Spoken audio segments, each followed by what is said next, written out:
Welcome to Conversations with Champions. My name is Johnny Randolph. I am the founder and CEO of the Randolph Speaker Bureau, where our mission statement is we help people to unleash their potential and ignite their speaking abilities. Today, I have with me on Conversations with Champions a special guest. His name is Roger Caesar. He is a speaker, he's a trainer, he's a coach, he's a Toastmaster. He is a finalist in the World Championship of Public Speaking. Roger, how you doing today, sir? Johnny, I am doing fantastic. Happy Friday to you. Happy Friday to you, good sir. I'm excited to have you out here. Now, what we're going to do is the premise of our show is that we are going to do a live reaction to Roger's 2021 World Championship finalist speech. Now, yes, I said 20,000 contestants start off in their various cities and various states, and they advance through multiple levels. It is boiled down to the top 9 speakers around the world. Roger placed third out of 20,000 people. He placed third by giving a dynamic and awesome speech. So what we're going to do for your viewer pleasure, we are going to react to Roger's speech, and then we're going to pick his brain, get a glimpse behind the curtain of the genius, and see how he came up with this speech and his dynamic speaking career. All right, let's get started. Woo.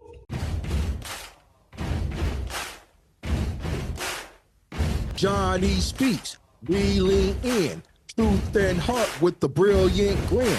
He tells a tale, makes us see, best in you, the best in me. Oh. At age 11, I wanted to enter my first talent show with dreams of being a star. Star, all right, I like it. Response? That's nice. But your sister performing with you. I love doing that. And so Now, many you people gotta say that to understand, me. They love my that little part. sister Rayon, very smart. I had to take my little brother But and no sister everywhere I talent. went to, so I get it. Let me ask you this. Did you have a sibling that had to go with you everywhere? Yep. Yep. Now, were you that sibling? Or was it? I wasn't. Contest chair. And anyone who's ever wished to be on stage alone. It was showtime. Rayon went on stage first, looking like a deer in headlights And this and is shaking true. like Bambi. I strutted out like a proud peacock. All But right, when I dude. looked in the crowd, shocked look on my mom's face. Oh my God. Why? Well, I had a wardrobe change. Off went my tie, shirt open wide. My mom And freaked this out on me 11-year-old when she saw bird that. I know she did. screamed, superstar. Baby, you'll find there's only one love, yours and mine. I got so much love. Wow. Oh my God. I can't believe I did that. And then it was her turn. All I want is to hold you. On the note, no. Let me no, show how much I love you, baby. Show Totally off. No, Totally, be totally quiet, be off. quiet. nails on a chalkboard. Yeah, be quiet. Ruined the whole song. After the show, Mom could see that I was visibly upset because I wanted to be great. You were great. But while you were worrying about you and only you didn't see that Rayon stepped out of a comfort zone for the first time because you inspired her. Being great isn't about you. It's about how you inspire others to find their greatness. Talk I about it, was mama. not hearing this. I was not hearing that. The next year, But we talk went on about it, stage mama. again, I but like this time, I made her dance. Got it, got it. No singing here. I wasn't playing around the second She time. was different, dazzling, and she danced like a star. Okay. This time, Rayon inspired me, which got me thinking. Do you believe greatness lies within you? I do. But I also believe that it takes inspiration to bring it out. So who inspires you? From an early age, Mom was my inspiration with her words of wisdom. Now, my dad, well, Didn't say a lot. now don't get me wrong. Dad was no No, pushover. that was Right. all Between about you and his I, Dad can actions. outtalk a politician. When he needed to, but other than When he that, no. needed to. But as a teenager, he and I would often clash. Yep. See, while he was focused on building the family business, I just wanted him to focus on building me. Got to put food on the table. That's what dads I Yeah, do. told him. that's what it was. That's what it Yeah. was. Honey And I didn't wasn't care. aware of that. Yeah. And at 19, I left home thinking life will be better out there. And Dad did what any other great father would do. He celebrated. That's right. All right, boy. You Yeah, grown. yeah. You grown now. You grown? Go ahead. You want to be a man? All right. But for 2 years, I found myself in many risky situations. Wrong Yeah. place, wrong time. One night at a club, a fight broke out. We had absolutely nothing to do with it. My best friend Jay tried to break it up, and we thought it was over. But when we left the club, bullets rang out. I was shot twice. Ooh. Jay was killed instantly. It's a tough time. Wrong place, wrong time. Why me?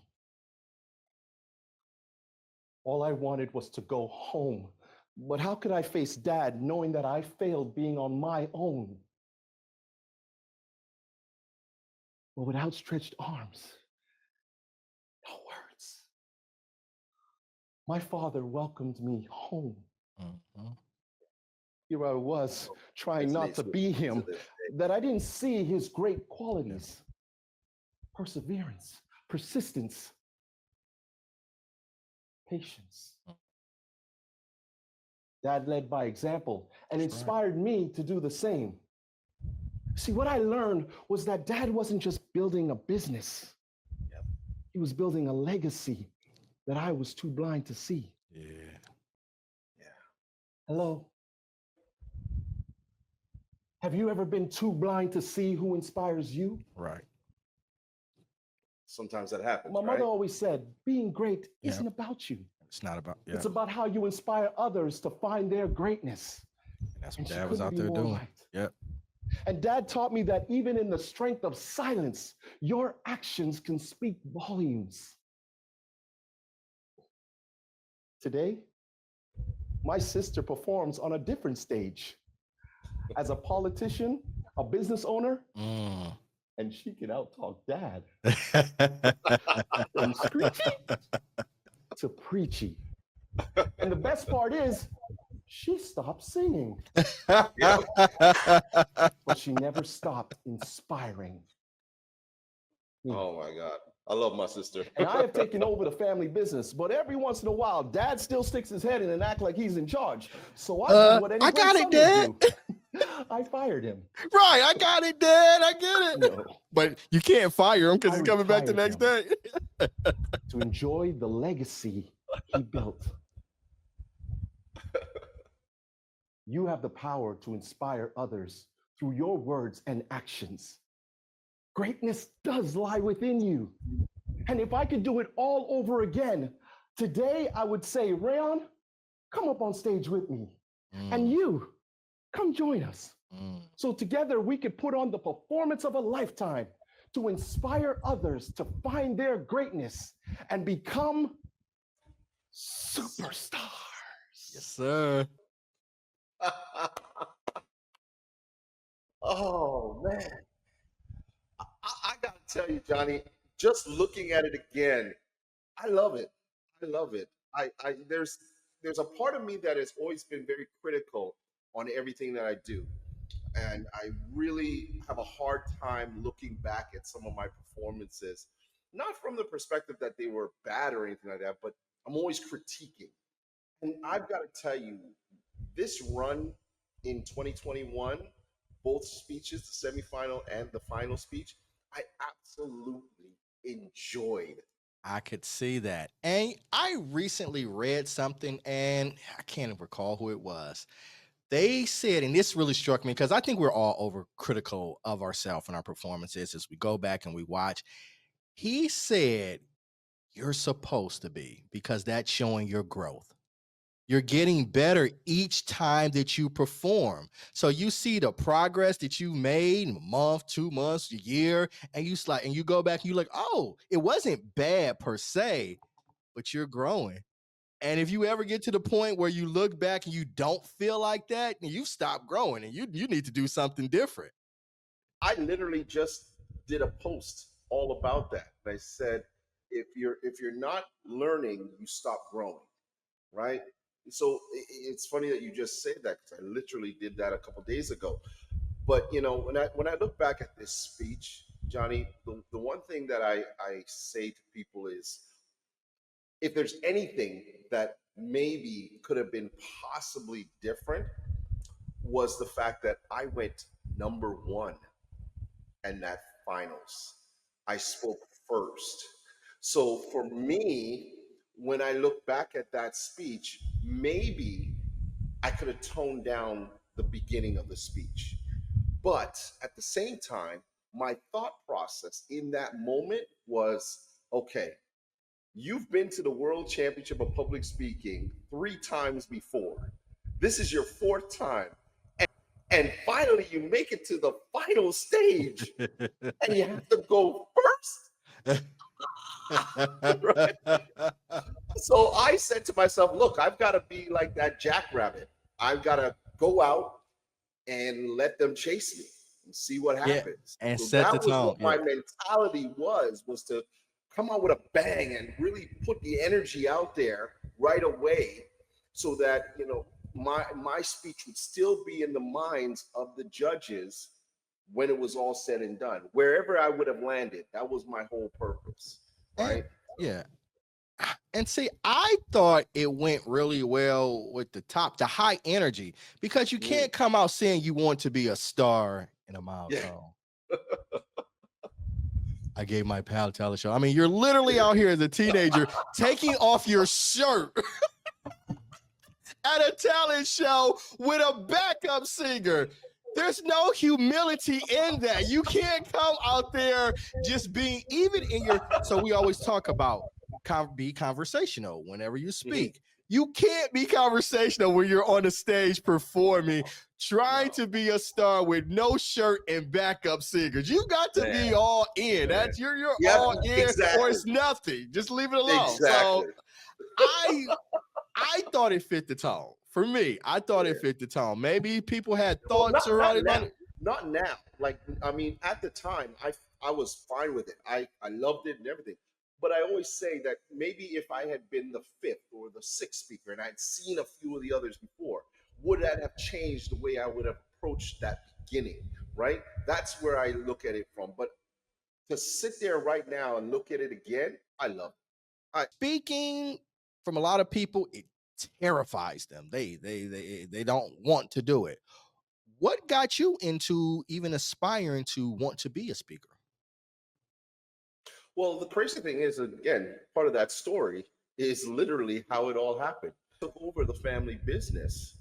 Although I knew a lot of the managers and supervisors and staff at a lot of the companies that we worked with, they saw me as my dad's son, right? And it was it completely changed once I took over as the owner of the company. And the whole story behind it is I went into one of our long-standing customers, and they were doing a lot of changes in the executive roles, and they had a new supervisor taking over. And I walked in to introduce myself to him. And when I went into his office, it was only 5 minutes, but it felt like 5 hours because he literally, when I said, "Hi, my name is Roger Caesar, I just wanted to introduce myself and welcome you to the company," he just stared at me as if to say, "Who is this young cat coming inside here thinking that he's going to tell me he's the owner of the longest standing company that's been working with us all this time?" And it's almost like he gave that blank stare to say, I don't see you. And I tried to come up with more of a, like, try to come up with a conversation, and nothing was happening, Johnny. Nothing. I couldn't think at that time. I went completely blank, frozen, and went back to my office, Okay. closed the door, said some things that we can't say here. And it was in that moment that I realized, you know what? I have a problem. It's not his problem, it's mine. I need to Accountability. feel right. I need to know that I can feel comfortable in any setting I walk into. So I called Toastmasters. Like, that was the first thing that came up, and I called them. And as they say, the rest is history. I love that. My core principles for leadership is lead by example, integrity, growth mindset. And I love how you took accountability for your actions. That's very admirable and remarkable. So my It's like lesson that. to It's like the circle. It's like the full circle. Here I am, one, afraid in that moment, didn't know how to speak, and now I'm teaching absolutely. people to do so. You've given multiple speeches, you've competed at the world championship. I want to know, take me through, what is your process for preparing a presentation or a speech? Yeah, it's different for everybody, and there's no right or wrong answer. I believe that everybody has their specific way in which they do it. For me, it's always been find the story. I find the story first. What is the story that I want to share with people? I think that a lot of times, and I've said this before, your stories are the gateway to your soul and the pathway to an audience's heart. I think it's very important that people understand how valuable their stories are. We've talked about, we're Toastmasters. We know Mhm. that we are constantly talking about the importance of having stories, personal stories. The problem is that oftentimes what I get with clients is that they are afraid to share those most vulnerable ones, the ones that got them sad, mad, embarrassed. Those ones they want to lock up behind their head, turn the key, throw the key away, Mhm. and they don't want anybody to hear. But I also say they don't want to rehash the memory themselves, right? Mm. So those are the ones that I look for first. What story can I share with the world, with an audience at this particular time? And then it comes down to, how do I craft the universal message that will go with this? And that doesn't happen right away, Right. Okay. right? And that's what a lot of people are looking for. And again, everybody does it differently. But when I go through it, it seems to come to me once I create the entire speech. I go, oh, that's the real message that I have to deliver here. Is it a quantitative amount, or do you just have this instinctual feeling like bingo? No, no. It is quantitative. I have probably about three or four that I could use as the message, but then it's what really feels like it will resonate the best, right? Like in this particular speech that we just watched, I had different versions of how I wanted it to end and what the message was going to be, but it kept coming back to the greatness within. And that, by the way, Johnny, for your listeners, that speech was prepared in 2017. Oh, I like I it. first I first wrote that speech in 2017, and it was because I wanted to compete in 2018, which I did, and I made it to the semifinals of the World Championship of Public Speaking, and I wanted that particular speech to be the one that I use on the final stage. Right? It was always the one speech I said I wanted on the final stage, because when I would perform it back then in front of a live crowd, especially singing and then talking about my sister, and then when I said that I fired my dad, it was an uproar. The crowd just like went crazy laughing about those things. And I said, oh, I'd love to have this as my final stage. 3,000 people in a room. Can you imagine what that would be like? But it never happened, right? I ended up being in the first ever and only online contest in Toastmasters history. And I like what you said. You started it in 2007. You never know what's going to grow into where it could be. It starts as a kernel, and you just keep working it. Like you said, 2017, you Yeah. kept working it and working it and working it, and then when the moment finally came, Yeah. you were ready for it. Don't think the last iteration of something, because everything can be tweaked a little bit, and worked a Oh little gosh, bit, yeah. and getting worked a little bit. So I feel like that's what you were doing with that, and then I mean, it paid Yep. dividends. Most definitely. Like there was paragraphs that I had taken out that Mhm. didn't make sense, or there was a sentence that I figured, you know what, it's more impactful if I bring it up here. There were Mhm. so many little tweaks. I've told people this. I have. It's not in here right now, or I would have showed it to you. But there is 152 different versions of that speech. I love that. Y'all just don't know how much I love hearing that, because preparation is my thing. Times you can't be worried when it's time to step onto Yep. the stage because you've Yes. done the preparation. You said 156 iterations of it. I 152. absolutely 152. 152. I love 152. it. I tell people there's no adequate substitution for thorough and extensive preparation. Most You definitely. cannot Most, replace it at yeah, all.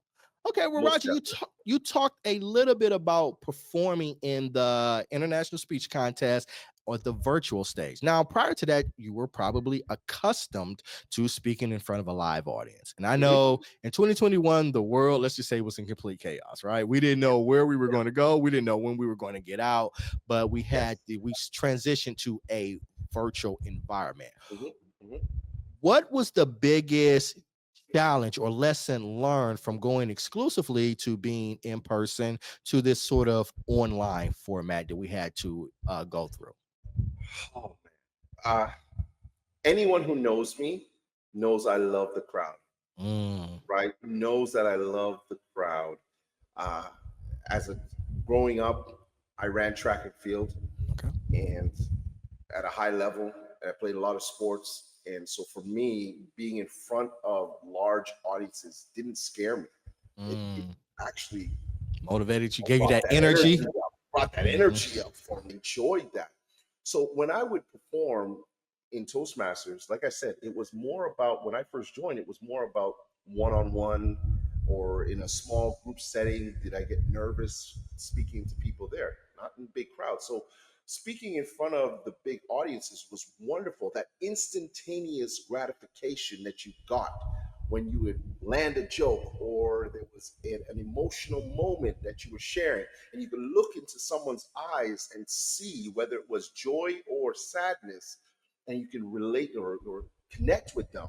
Those were the beautiful moments that we had when we were in person all these years. So when we went into COVID and having to go online, my goodness, that was very hard for me. And it was hard because I could not, first of all, I wasn't technically sound. Let's just throw that out. I wasn't technically sound. I had to get a lot of great people to help me learn how to deal with this. And the biggest challenge for me was, how do I look into this screen? How do I look into this screen and hope that the audience themselves are engaged, wanting to listen to me, love what I'm saying, are connected to the message that I'm delivering? That was a difficult part, but I got to give a shout out to world champion 2020 world champion Mike Carr. Okay. When I watched Mike Carr, and I don't think he gets the credit that he deserves all around when we talk about the greats, he was the first to do it, the first, Yeah. right, in And history to do it. And he did it in a way that I thought, my God, he's going. So I had to learn. I took that to start with. I took his speech and I started to study his movements. How did he move, and how was it that he connected through that lens? What is it that Mark Brown would say? The friends behind the lens, right? How do I now do that? How do I get those people behind the lens to feel like they are connected to me? So I started learning that no, you don't look down at the screen like this and speak to what you see. You have to look here. And that's how it looks like you're talking directly to them. And so a lot of little things like that, the nuances that I had to learn, and I took it on as a challenge for myself. I Mhm. wanted to be the best at it. And so I give a lot of credit to Mike Carr. And I say this because even with my semifinal speech, if you got a chance to watch my semifinal speech, didn't see it coming, right? I remember my good friend and also a winner as well at the World Championship, Alexander Matt. We're in the same district now. Alexander went on, I believe it was 2022. He went on to place second, but we're in the same district now. My point is that he said to me when he competed with me that year when we were going through the district, Mhm. he said, "Oh, when I saw you at the club level, I said, oh man, he doesn't know what he's doing with the camera. He doesn't know. He has no idea. This is the year. This is the year I'm beating Roger. I'm gonna beat him. He's not gonna. Look at him. He's way back here. I was like way back here doing this speech, and I'm trying to get no movement.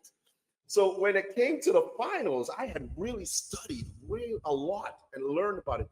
And that opening that I have where I'm wiping the screen, I'm Uh-huh. doing this whole thing. I remember Alex said to me, dude, I didn't see that coming at all. he he said he was in his house and he just went, oh. Yeah, Good for shout you out to all. District 123. We're 123. awesome. Okay. All right. Good stuff. All right. I want to jump in and talk about the actual speech.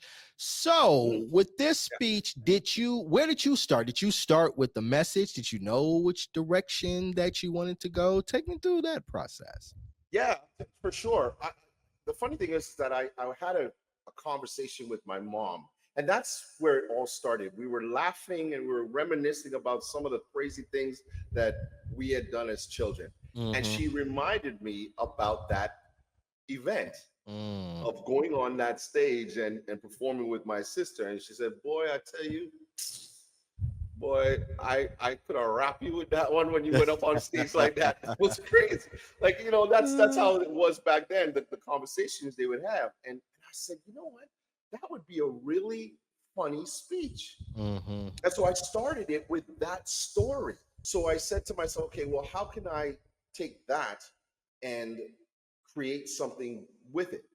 And that's when I started to remember how I was with my dad, and that my mom had always given me all this great advice and was always that big cheerleader for me, but my dad wasn't always there. And so I tried to figure out, well, how can I take both my parents, give them their props for who they were in this speech? Because I said, this is they raised me, and they were so instrumental in everything and who I am today.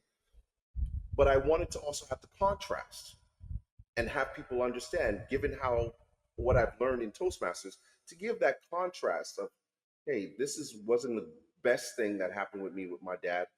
My mom was always this cheerleader, but then in the end, how do I see my father now, right? And I wanted that to be the contrast in the story. Now, when I brought in uh, the situation with my best friend, that was given to me by another Toastmaster who had said, this story that you talk about with your friend, it could be the turning point that got you to realize why it was important to go back home, to learn who your dad was. And so that's why I put that piece in. So it's like taking this puzzle and seeing how I could have fit it all together. And that's basically how the story came together. And then it was always, again, like I said, it was always this thought process about the greatness within, the greatness within, the greatness within. And that's how it came to be. I thought it was very impactful because I felt everybody could see something in themselves that they related to from the multiple characters. Father, that's really what stuck with me. The father to me is the hero of the story. I like the part of your maturation as you started to recognize that. And now you Mhm. probably mimic a lot of his behaviors and you don't Boy, even know it. And so, yeah. And so I feel like everybody, the characters that you gave with everybody could take a little bit something from it that resonated Right. with them, depending Right. on where they are in their journey. You hit the nail right on the head, Johnny. This is exactly what it is. Dad was the overall hero for me because that was around the time when I was really doing well in track, and I had scouts looking at me and looking to get a scholarship and everything. And I really wanted him there, right, to see that, hey, look what I'm doing. And I did not understand that. And now, as a father, as an owner, all the different things Yep. that I had to go through, it was like, okay, I get it now. I get you, it, Dad. you call your dad and like, hey, Dad, thanks. Oh, Like, for what? yeah, Just yeah. thank you. Just We thank did. you. I get it. And that's it. And you just go on. Yeah, we had that conversation. We definitely had that conversation afterwards. I actually let my parents watch my performance. I did a recording of it, and I shared it with them before I even went to the World Championships. I Mhm. let them see the speech, and my dad was crying. Mm. He was crying because Probably he one of the said, few times you've ever seen him cry, right? exactly. My dad sat there and watched it with a stoic look. And then it was just, you could just see these tears just coming down on his face. And he turned to me, and that was that hug I told you about, where we hugged, and I said, thank you. I get it. Roger, you are a speaker, you're a coach, you're a trainer. Which part do you enjoy most about about being a speaker? Is it the keynotes telling? Is it the training? Is it the coaching? Is it the learning? So what part really resonates the most with you if it's not all of them? It's all of it, I would say. But if you want specifically what it is, I think it comes down to when I'm coaching. I Mm. love being on a stage. I love entertaining. I love motivating. I love sharing through workshops and doing different performances and presentations. But it's every Sunday when I sit down with clients and I Mm. see them go from I don't think I can to I can't believe I did. Is to be able to see our wealth of knowledge being put into someone else and they now taking that and going to places that they never thought possible.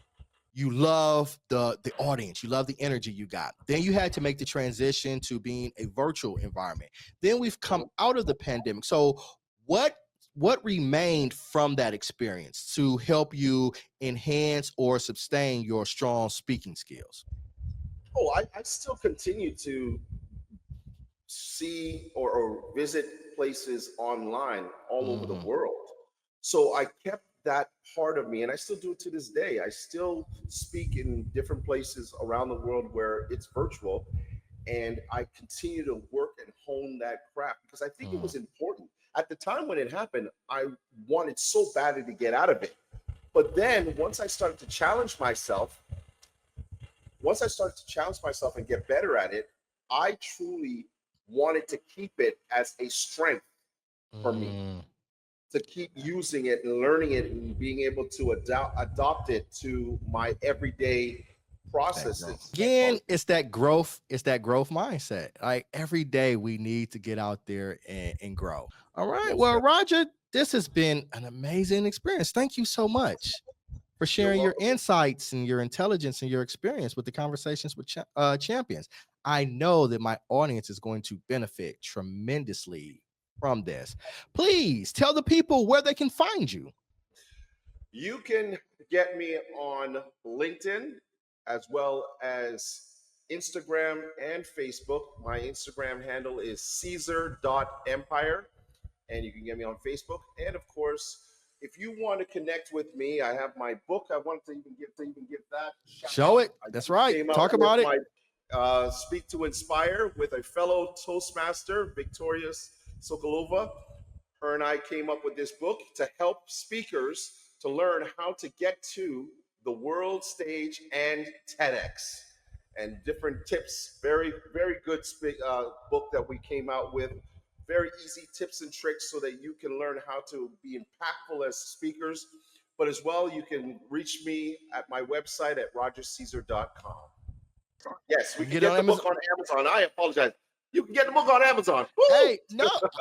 I figured I just want to make it crystal clear to the audience, so when they see this, they can go out there and they know immediately where to go to get the book. Definitely. All right. Well, thank you very much. This has been a great conversation. As I always like to tell everybody, please remember to be your best, to be inspired, to be great. Bye, everybody.